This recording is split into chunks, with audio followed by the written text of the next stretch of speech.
का बुलावा है। महाराज जी की बहुत छोटी सी प्यारी सी बिटिया है, दूरवा, नाम कितना सुंदर है ना। तो वो दूरवा आई और बोली भोजन पाने आई है। और हम लोग जब भोजन करने गए तो मतलब लगभग 40 मिनट हुआ था जब स्वामी जी ने कहा था कि हम भोजन बनाएंगे।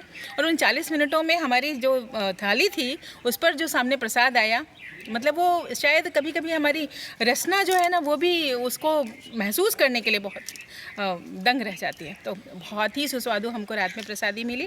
और उसके बाद हम लोगों ने रात्रि विश्राम किया। महाराज जी के आग्रह पर सुबह उन्होंने पुनः हमें भोजन के लिए कहा कि भोजन पाए बिना तो आप मैं जाने नहीं दूँगा आपको। उनका आग्रह जो सपत्नीक है, उनकी पत्नी भी बहुत प्यारी है और 2 बेटियां हैं, वो छोटी वाली भी बहुत प्यारी सी बच्ची है। तो परिवार देखकर तो हम एकदम गदगद हो गए। तो उन्होंने कहा, तो हमने कहा बिल्कुल, अब जब तक माई की इच्छा नहीं होगी ना आपकी इच्छा नहीं होगी तो हम कैसे आगे बढ़ेंगे।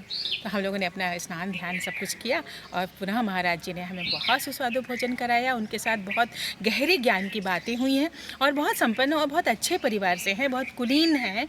उनके पिता से लेकर उनका परिवार हमें पता चला तो बहुत हम लोग अभिभूत हैं, बहुत प्रभाव छोड़ते हैं भक्तों के ऊपर। और मुझे लगा कि अगर हम यहाँ नहीं आते तो हमें कितना बड़ा नुकसान होता।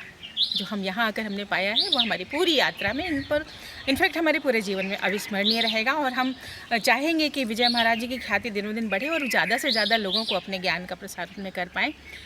बहुत मतलब अगर मेरा तो निवेदन है कि जो लोग देखें वो अपनी यात्रा के दौरान यहाँ ज़रूर आएँ। हम भी ऐसा सोच रहे हैं कि जब हम दोबारा गुजरात आएंगे तो हम पुनः यहाँ पर आएंगे। नर्मदे हर।